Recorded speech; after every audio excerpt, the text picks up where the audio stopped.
제가 이번에 준비한 설교는 로마서 4장입니다. 로마서 4장 18절에서 25절입니다. 로마서 4장 18절에서 25절.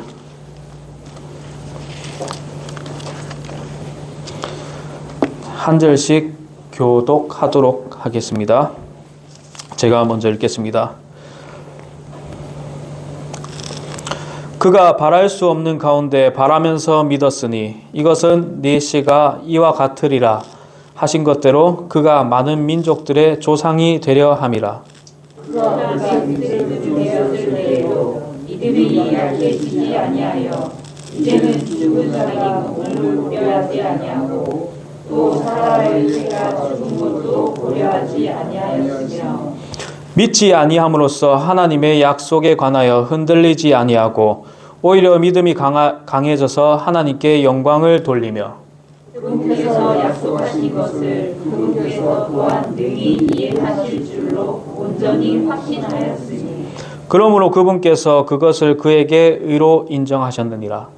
그것을 그에게 의로 인정하셨다고 기록된 것은 이제 그만을 위한 것이 아니요 우리가 예수 우리 주를 죽은 자들로부터 살리신 분을 믿을진대 그것을 의로 인정받을 우리도 위한 것이니라. 그분께서는 우리의 범죄로 인하여 넘겨주셨으며 우리의 칭의를 위하여 다시 일으켜 주셨느니라. 아멘. 네, 오늘 제가 준비한 말씀은 로마서 4장 18절에서 25절이라고 말씀드렸습니다.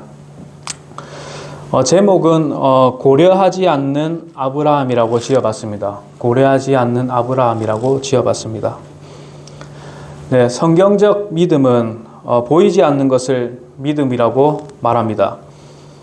눈앞에 보이는 것을 믿는 것은 성경적 믿음이 아니라 기정사실이고 팩트인 것이죠. 이런 것을 믿음이라고 얘기하지 않습니다. 이런 것을 믿는 게 아니라 우리 그리스도인들은 보이지 않는 것을 믿음으로 살아가는 것이 그리스도인의 믿음이라 할 수 있습니다. 사람이 보이지 않는 것을 믿는다는 건 정말 어려운 일입니다. 그러나 성경 인물들 중에는 이 보이지 않는 것을 하나님의 약속과 또 보상을 기대하면서 믿음으로 행동한 사람들이 많이 있습니다. 거기서 이제 아브라함을 볼 수가 있는데 아브라함은 자신이 나이가 많고 쇠약하고 또 나중에 이제 사라의 나이가 많아서 이제 태가 다쳤을 때 하나님께서 너의 씨가 별들과 같이 수없이 많아지리라는 말씀에 오히려 강한 믿음을 보여주었고 또 노아 같은 경우에는 대홍수가 일어날 것이라는 것을 믿음으로 이제 당시에 비가 전혀 내리지 않는 상황인데도 불구하고 120년간 방주를 짓게 되는 그 믿음을 보여주게 됩니다. 자신에게 보이는 환경으로 생각해 본다면 절대 그런 일들을 할 수 없을 것입니다. 또 모세는 어떻습니까? 하나님께서 자신의 백성들을 구원하실 것이라는 믿음으로 바라보아서 홍해를 가르는 그런 기적을 보여주었습니다. 또한 다윗은 골리앗과의 전투에 전혀 승산이 없는데도 불구하고 하나님을 신뢰하며 나아가서 그 거구 골리앗을 쓰러뜨리게 되었습니다. 또 사르밧 가부가 나옵니다. 사르밧 가부는 자신에게 마지막으로 있는 그 가루하고 이제 기름으로 마지막 음식을 먹고 이제 자기 아들하고 이제 죽으려고 했습니다. 그러나 자신에게 이제 빵을 만들어 달라는 엘리야의 요구에 그 마지막 남은 것까지 빵을 만들어서 엘리야에게 주었더니 비가 오기 전까지 가루통에 이제 가루가 마르지 않고 기름통에 기름이 마르지 않게 되는 그런 기적까지 보게 됩니다. 그 외에도 이제 한나와 여리고의 라합 또 그리고 백부장 등등 보이지 않는 것을 믿음으로 이렇게 행동하였을 때 큰 기적을 보게 되는 것을 보게 됩니다. 이들의 공통점이 있습니다. 이들의 공통점은 눈에 보이는 현실보다 하나님의 말씀을 믿고 순종하며 그 충성심을 나타내고 순종하게 되었습니다. 여러 인물들 중 가운데 이번 시간에는 제목과 마찬가지로 아브라함의 믿음, 그 믿음이 충성심으로 또 나타나는 것, 그리고 또 환경을 고려하지 않는 아브라함의 믿음을 보길 원합니다. 첫 번째로는 바랄 수 없는 가운데 바라면서 믿었던 아브라함입니다. 본문 18절 19절입니다. 사람의 생각으로 바라보기에는 너무나 불가능한 상황을 하나님께서는 이루신다고 말씀하십니다. 창세기 15장 5절에 보면 아브라함이 되기 전에 아브람이라고 불렀던 아브라함이 하나님께서 눈을 들어 하늘을 쳐다보라고 그렇게 말씀하십니다. 거기에 하늘에 있는 셀 수 없는 많은 별들을 가리키며 너의 후손들이, 너의 씨들이 그와 같이 셀 수 없이 많게 된다고 그렇게 말씀하셨습니다. 다른 사람들이 이런 말을 들으면 무슨 소리인가 이렇게 얘기하겠지만 아브라함은 이어서 이렇게 얘기합니다. 15장 한번 보시겠습니다. 창세기 15장 6절입니다.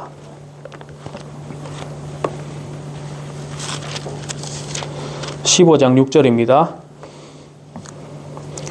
아브라함이 주를 믿으니 그분께서 그것을 그에게 의로 여기시고 라고 말씀하셨습니다. 이렇게 아브라함은 이성적인 생각으로는 말도 안 되는 것이지만 그 하나님 자체인 그 말씀을 굳게 믿었던 것을 우리는 보게 됩니다. 우리 그리스도인들도 마찬가지입니다. 저와 여러분들도 마찬가지입니다. 우리를 이렇게 의롭게 여기시어 천국에 데려가시는 것도 이성적으로 또는 보편적인 생각으로 판단하였을 때는 이해하기 힘들고 받아들이기 힘든 하나님의 말씀을 저와 여러분들이 믿기 때문에 그 자체를 의롭다고 여기고 우리를 천국에 데려가시고 하는 것입니다.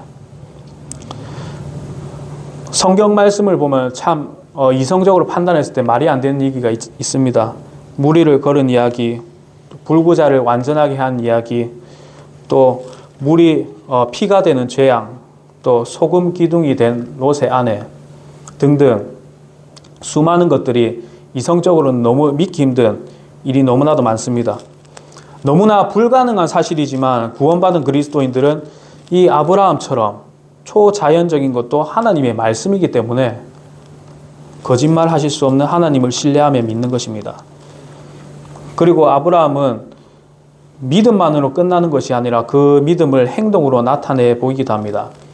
창세기 12장 1절에서 4절입니다. 창세기 12장 1절에서 4절입니다.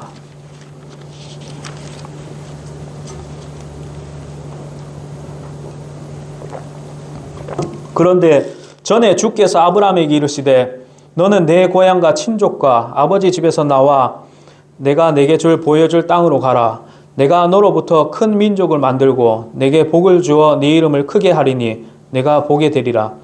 너를 축복하는 자들에게는 내가 복을 주고 너를 저주하는 자에게는 저주를 내리니 내 안에서 땅의 모든 가족들이 복을 받으리라 하셨더라. 이처럼 아브라함이 주께서 자기에게 말씀하신 대로 떠나갔고 롯도 그와 함께 갔으며 아브라함이 하란을 떠날 때에 75세였더라. 이 아브라함은 당시 나이가 75세였음에도 불구하고 하나님께서 말씀하신 것을 반응한 사람입니다. 그 늦은 나이에 그 말씀을 듣고 어디로 나아갈지도 모르는데도 불구하고 순종으로 이제 그 충성심을 바로 나타냈습니다. 우리도 일상생활을 할 때에도 이와 같은 비슷한 경험을 많이 할 것입니다. 어떻게 될지도 모르고 결과는 뻔히 드러나고 생각나는데도 불구하고 그것을 다 잊어버리고 믿음으로 행해야 될 때가 정말 많을 것입니다. 저 또한 지금 이 시기에 그런 믿음의 테스트를 받지 않나 그런 생각이 듭니다. 지금 저희 회사, 제가 다니는 회사도 이제 폐업되고 이제 저를 제외하고는 새로운 사람들과 이제 일을 하게 되면서 이제 무경험자들과 이렇게 일을 하는 데다가 인원수도 주는 상태입니다. 이성적으로 더 생각해 본다면 정말 소위 말해 이제 답이 안 나오는 상황입니다. 그런데 이런 좋지 않은 조건 속에서 믿음으로 내 할 일을 해나가며 상황과 환경이 해결될 줄 믿고 앞으로 나아가야 하는 그런 상황입니다. 여기 계신 분들도 마찬가지일 겁니다. 아마 저보다 많은 인생을 살아오신 분들이 더 많은 상황을 겪었을 거라 그렇게 생각이 듭니다. 이럴 때일수록 저와 여러분은 이 아브라함을 생각해야 합니다.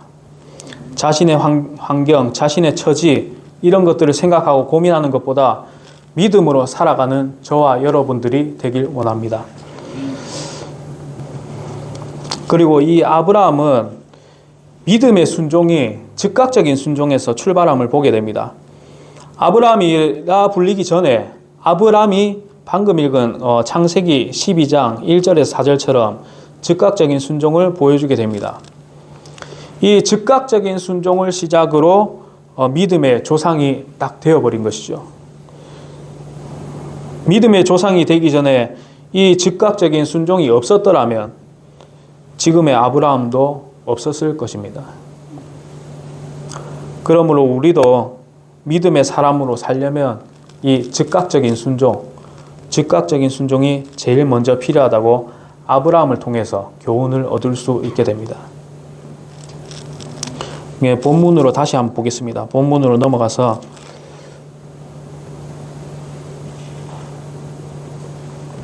그리고 아브라함은 본문 19절에서 이야기하는 것처럼 그가 100세쯤 되었을 때에도 믿음이 약해지지 아니하며 이제는 죽은 자기 몸을 고려하지 아니하고 또 사라의 태가 죽은 것도 고려하지 아니하였으며 라고 했듯이 자신이 나이가 들어서 또는 자신이 신체적으로 좀 모자라서 이런 것들을 생각하지 않았다고 이렇게 말씀합니다.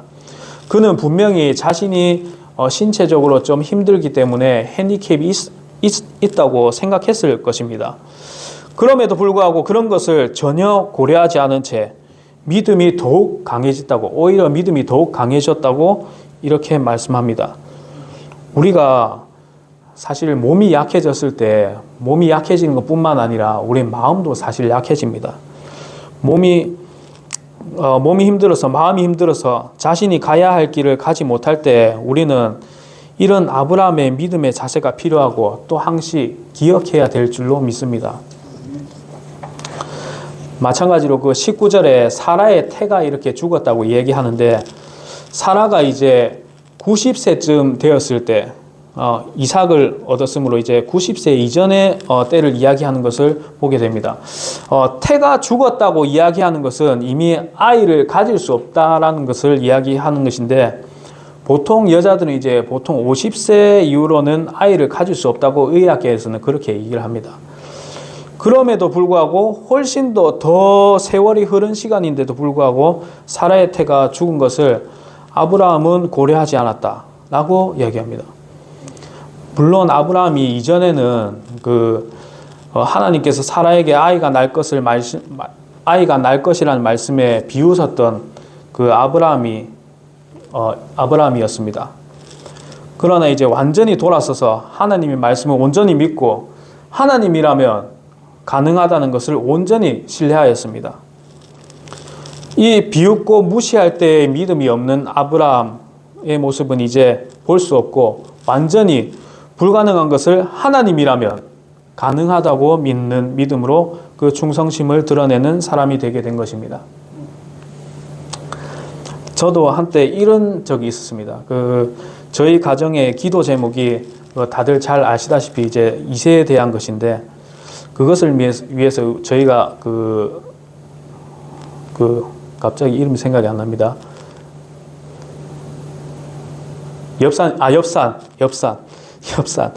엽산을 챙겨 먹었었거든요. 근데 이 엽산이 이제 다 떨어져서 이제 한자매한테 한자매가 이제 주문을 하려고 했습니다. 이제 주문을 하려고 했는데 그런데 이제 제가 이제 한자매한테 이렇게 얘기했어요.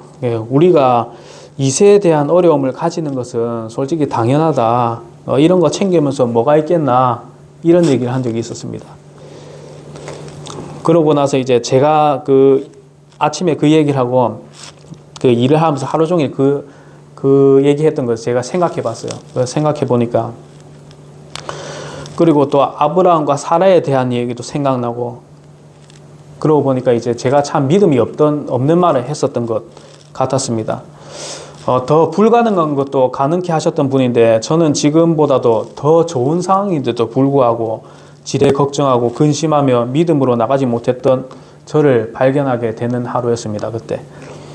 그때는 한자매 앞에서는 좀 부끄러운 모습을 보여준 것 같았습니다. 그래서 그날 저녁에 내가 잘못 생각하고 너무 믿음 없는 말을 한 것 같다고 한자매한테 그런 얘기를 한 적이 있었습니다. 우리는 그리스도의 군사들입니다. 군사들은 명령만 받으면 그대로 하면 되는 것입니다. 걱정, 근심, 이후에 일어날 일들 이런 것들은 전혀 생각하지 않는 것이 군사의 모습입니다. 하나님 말씀 그대로를 따르며 가감없이 믿고 또 행하고 믿고 하면 착하고 충성된 종이라고 주님께서 칭찬해 주시고 보상해 주실 것입니다. 두 번째로 약속을 의심하지 않는 아브라함을 보게 됩니다. 20절, 21절입니다. 아브라함은 오히려 약속의 말씀을 의심하지 않았다고 도리어 믿음이 강해졌다고 이야기합니다. 이거 왜 이렇게 믿음이 강해졌습니까? 의심하지 않았기 때문에 믿음이 강해졌습니다.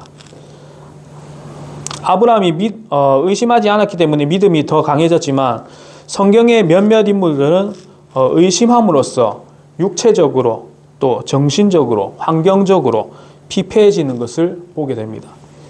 그 중에 하나가 침례 요한의 아버지 사가랴입니다. 저희 누가복음 한번 보겠습니다. 누가복음 1장 20절입니다. 1장 20절입니다.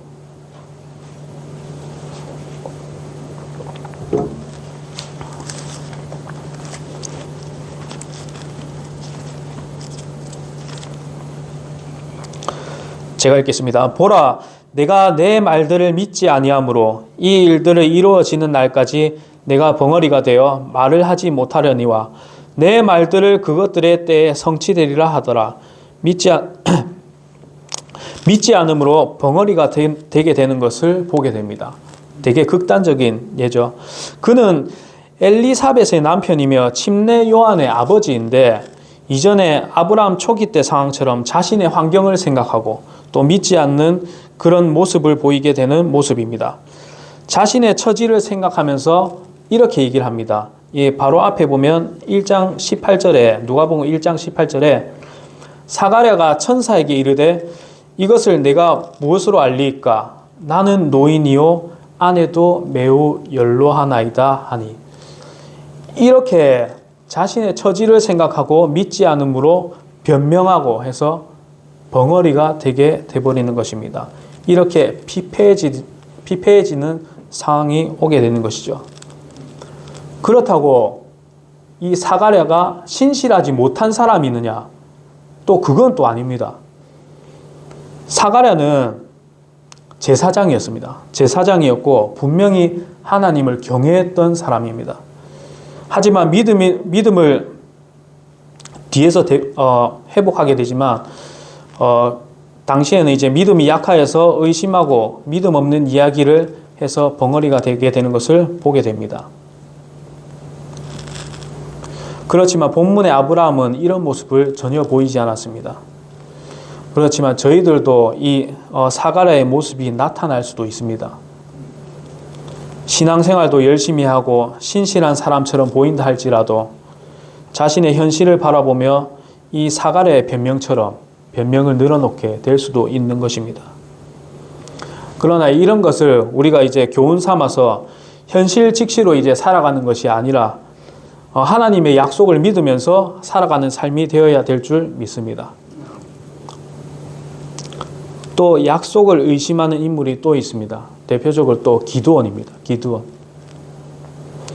사사기 6장 37절에 보면 보소서 내가 양털 한 뭉치를 타작 마당에 두리니 이슬이 양털에만 있고 그 옆에 온 땅은 마르며 주께서 이미 말씀하신 것 같이 주께서 내 손으로 이스라엘을 구원하실 줄 내가 알겠나이다 한즉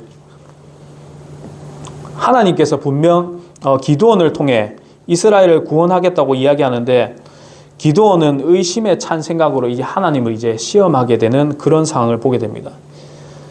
처음에는 주님께서 하신 말이 맞다면 마당에 양털을 놓을 테니까 양털만 이슬에 젖게 하고 마당은 이슬에 젖지 않고 마르게 되면 주님의 말씀을 믿겠습니다. 이렇게 하고는 거기서 끝나는 것이 아니라 이미 또 이루어졌는데, 그렇게 됐는데도 불구하고 또 한 번 하나님을 또 시험하게 됩니다. 두 번째로 이제 사사기 6장 39절 이하로는 이번에는 반대로 땅이 이슬에 젖게 하고 양털 뭉침만 마르게 해달라고 그렇게 또 시험을 하게 됩니다.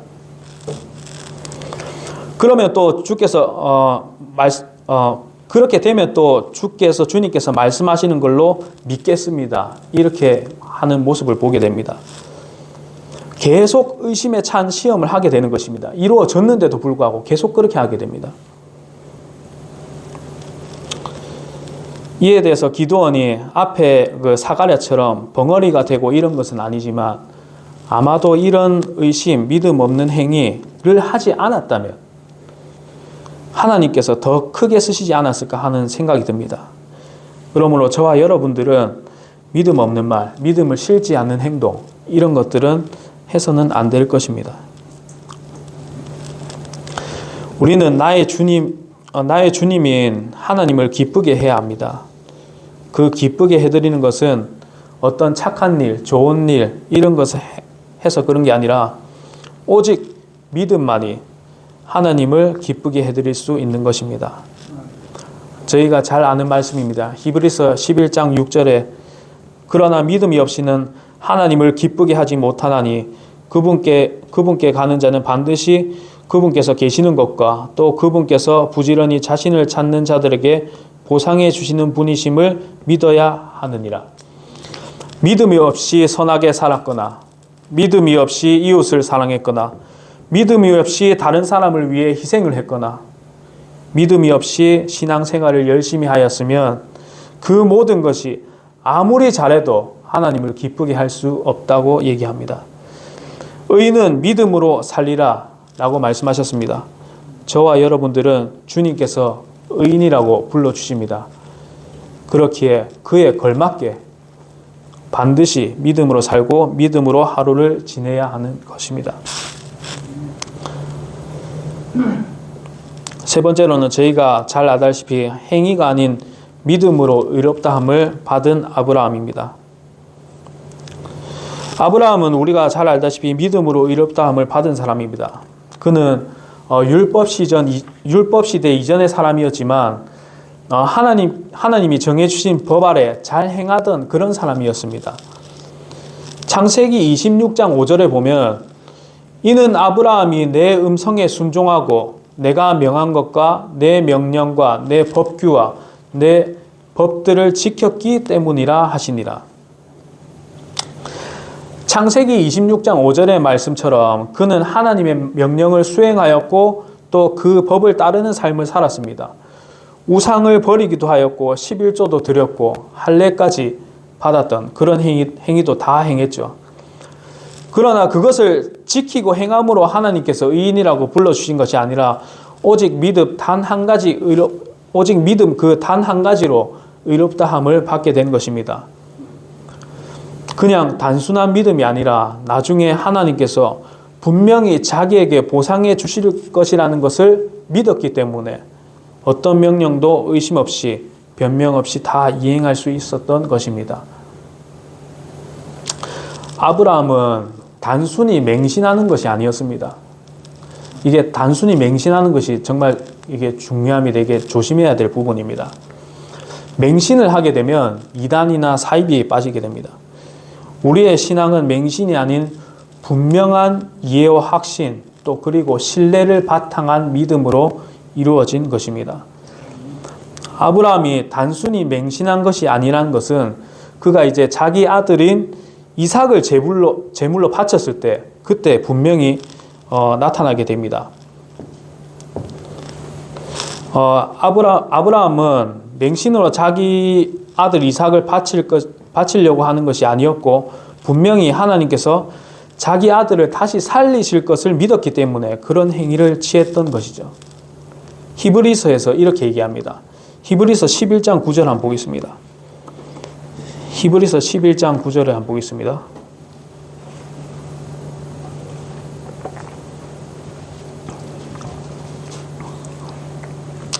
19절, 제가 9절이라 말씀드렸나요? 19절입니다. 19절 제가 읽겠습니다. 하나님께서 심지어 죽은 자들로부터 능히 그를 일으켜 주실 줄, 이삭을 일으켜 주실 줄 생각하였으므로 또한 그는 죽은 자들로부터 그를 모형으로 받았느니라.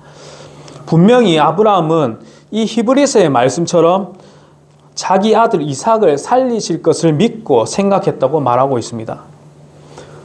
그리고 아브라함은 신실한 하나님을 또 경험했기 때문에 또 그 믿음으로 나아갈 수 있던 것을 보게 됩니다. 여러 위기 속에서도 하나님의 공급하심을 받았고 전혀 불가능해 보이던 노년의 아이까지 얻게 되었습니다. 자신의 경험했던 그 하나님, 그것을 기억하고 감사하면서 살아갔기에 믿음으로 살아가고 이삭을 또 제물로 바치는 행위까지 하실 수 있었던 것입니다. 여태껏 다 자신에게 은혜를 다 부어주셨으니 또 나에게 부어질 은혜를 확신하고 소망하고 나아갔던 것이죠. 이처럼 우리들도 되돌아보면 하나님의 은혜가 아니었던 적이 없었을 것입니다.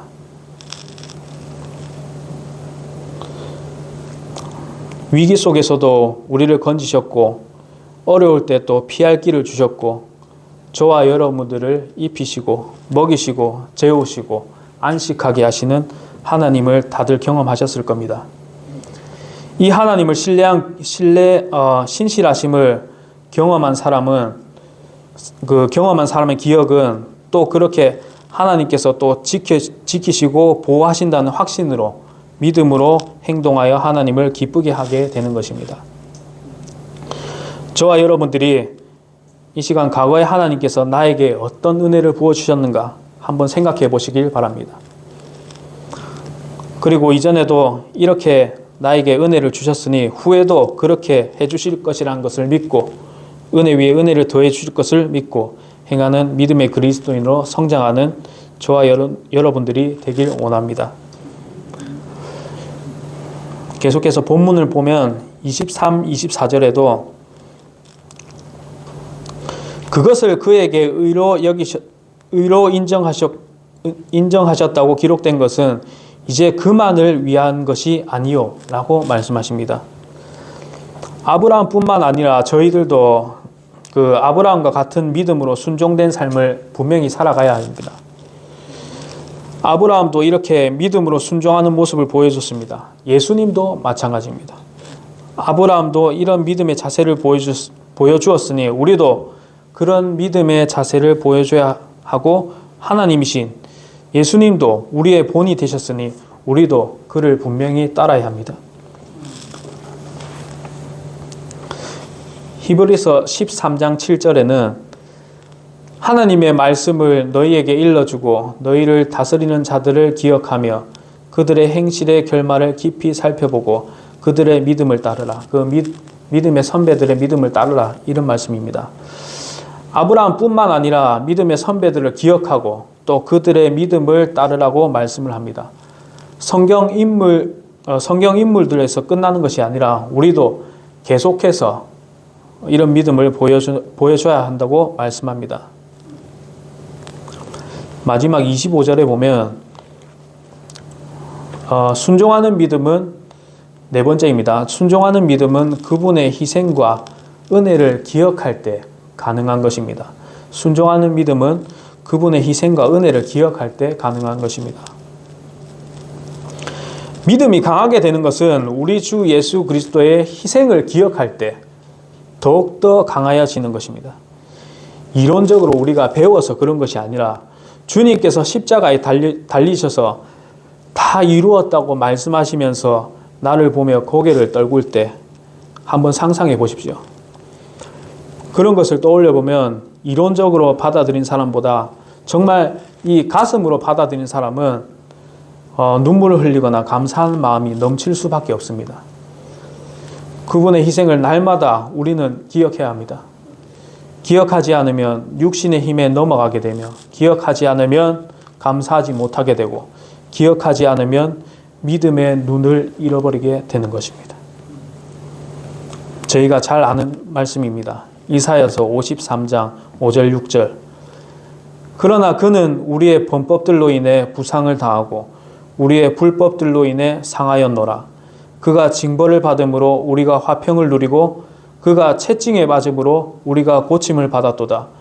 우리는 다 양 같아서 길을 잃고 각자 자기 길로 갔거늘 주께서는 우리 모두의 불법을 그에게 담당시키셨도다. 예수님께서는 저와 여러분들의 죄를 모두 다 가져가셔서 온몸이 상하고 찔리며 고통스러운 채찍까지 다 견디셨습니다. 목숨을 바치며 대신 희생하는 것보다 더 큰 사랑은 없다고 성경에서 이렇게 얘기합니다.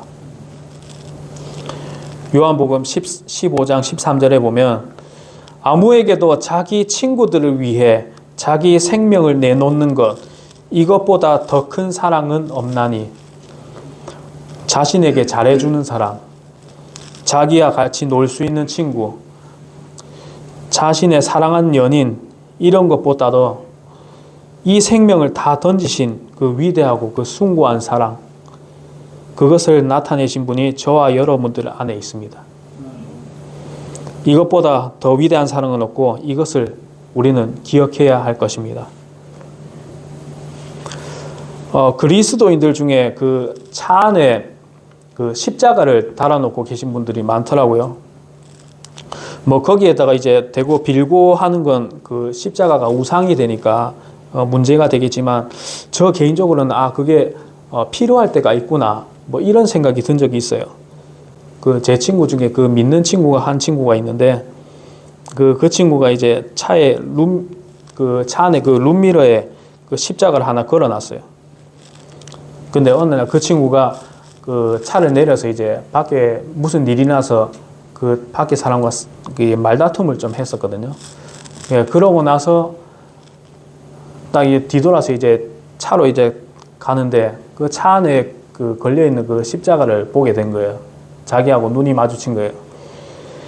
그걸 보고 나서 내가 무슨 짓을 저질렀지 하면서 그때 하나님한테 회개를 했다고 그렇게 얘기하더라고요.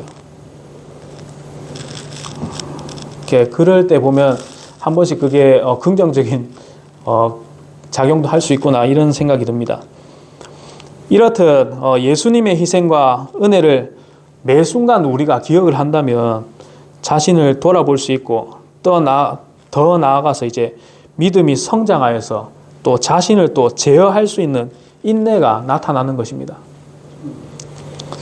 우리가 아브라함처럼 위대한 사람이 되기는 어렵겠지만 그의 믿음을 또 본받고 그의 믿음이 또 현실 직시를 하면서 믿음 생활을 하는 것이 아니라 현실을 초월해서 하나님께 다 해결해 주실 것을 믿고 살아야 한다는 것을 본문의 말씀을 통해 저희는 알게 되었습니다.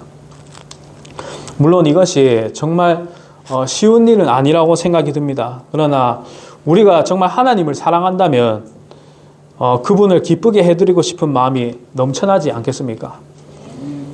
기쁘게 해드리는 것은 환경을 고려하지 않고 그분께 맡기는 믿음, 약속을 지키실 것이라는 믿음, 오직 믿음, 그 하나 믿음밖에 없습니다. 저와 여러분들도 아브라함을 본받아서 이성적으로 생각할 때 도저히 불가능할지라도 환경을 고려하지 않는 그 아브라함처럼 믿음으로 조금씩 한 단계 성장해서 그분을 기쁘게 해드리는 저와 여러분들이 되길 원합니다. 기도하시겠습니다.